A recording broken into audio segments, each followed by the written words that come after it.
So there are a number of forms of energy that we are interested in health and medicine.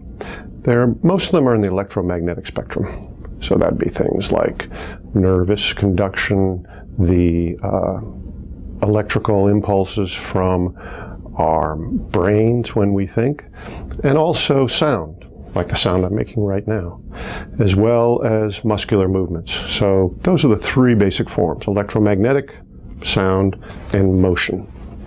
And yet, we still are not sure of the significance of all of these forms of energy. For example, the electrical output from the heart. Is it possible for us to detect that? Can we detect somebody else's heartbeat without the use of instrumentation? And does that detection carry information? So energy medicine could be thought of as an effort to understand the information that's being carried in both the conventional electromagnetic spectrum and perhaps what is now talked about as quantum energy, quantum mechanics. This appears to not be conventional electromagnetic in nature. It appears to have some other properties that allowed it to be conducted through space and time differently than what we think of as the electromagnetic spectrum. Importantly, though, in both cases, we're still figuring out what the information is, what the Rosetta Stone would be to understand the information that's being carried in that energy. In the last couple of decades, it's become clear that we also emit light.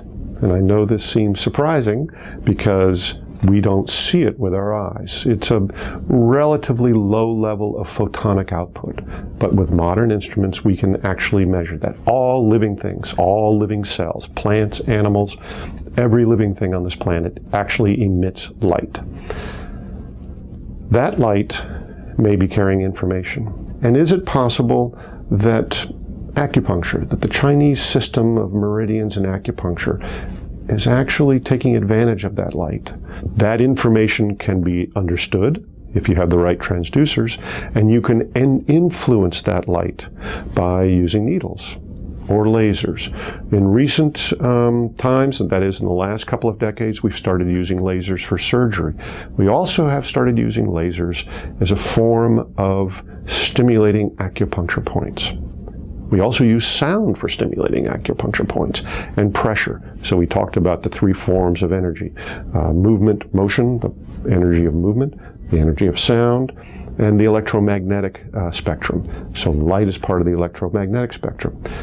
All three of those, movement, pressure, sound, and light, interact with Chinese acupuncture points.